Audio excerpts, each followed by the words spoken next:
राधानगरी तालुक्यातील तिटवे गावातील गायरान जमिनीमध्ये सुमारे 50 वर्षांपासून लावण्यात आलेली निलगिरीची डेरेदार झाडे ग्रामपंचायतीमार्फे विनापरवाना तोडण्यात आल्याचा गंभीर आरोप सामाजिक कार्यकर्ते जगदीप घारे आणि माजी सरपंच रमेश घारे यांनी केला आहे। या प्रकरणाची सखोल चौकशी करून संबंधितांवर गुन्हा दाखल करावा अशी मागणी त्यांनी प्रशासनाकडे केली आहे।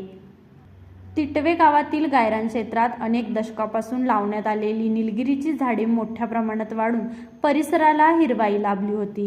गावातील पिण्याच्या पाण्याच्या टाकीच्या परिसरात ही झाडे असल्याने तेथील वातावरण आल्हाददायक राहत होते।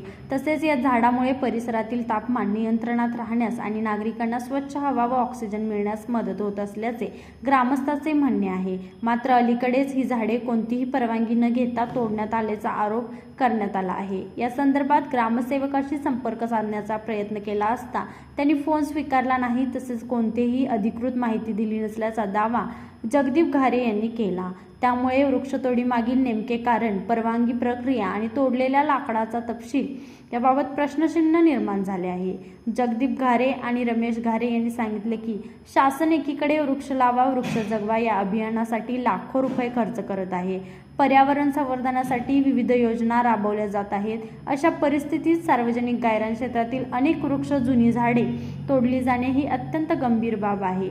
जर ही वृक्षतोड नियमबाह्य पद्धतीने झाली असेल तर ती शासनाच्या पर्यावरणविषयक धोरणालाच हरताळ फसणारी असल्याचे त्यांनी म्हटले आहे। या प्रकरणात प्रादेशिक वन विभाग, तहसीलदार कार्यालय आणि पंचायत समिती प्रशासनाने तातडीने हस्तक्षेप करून चौकशी करावी। वृक्षतोडीसाठी आवश्यक परवानग्या घेण्यात आला होता का याची पडताळणी करावी। तसेच दोषी आढळणाऱ्या व्यक्ती व संबंधित अधिकाऱ्यावर कठोर कारवाई करावी अशी मागणी करण्यात आली आहे। लाईव्ह मराठीसाठी मुरगुडहून सर्जेराव। काय तक्रार आहे? म्हणजे आता आपल्या गावठाणच्या ह्याच्यातील म्हणजे पाण्याची टाकी आहे, तेथील जवळजवळ 18 झाडं गेली 50 वर्ष झाड एक असेल, हे असं मोठं झालेलं झाड अशी 18 ते 20 झाडं तोडून नेलेली आहेत। आणि ग्रामसेवकांना आज शनिवार रविवार असताना सुद्धा आम्ही फोन त्यांना इथला तोडलेल्याचा व्हिडिओ हे सगळं पाठवलेलं असताना त्यांनी कुठलाही फोन उचललेला नाही किंवा आपल्याला काय रिप्लाय दिला नाही। त्यानंतर त्यांचे क्लार्क म्हणून असतात गावात स्थानिक इथले, त्यांना पण सूचना केलेल्या आहेत, त्यांनी सुद्धा इकडे बघितलेलं नाही। आणि जो कोण इथं तोडून नेणारा आणि ग्रामपंचायत आणि ग्रामसेवक यांच्यावरती कठोर कारवाई झाल्याशिवाय आम्ही गप्प बसणार नाही।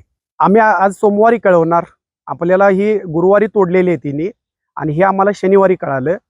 त्यामुळे आणि वन विभाग, तहसील विभाग आणि BDO विभाग या तिन्ही पण कार्यालयाला आणि ग्रामपंचायतला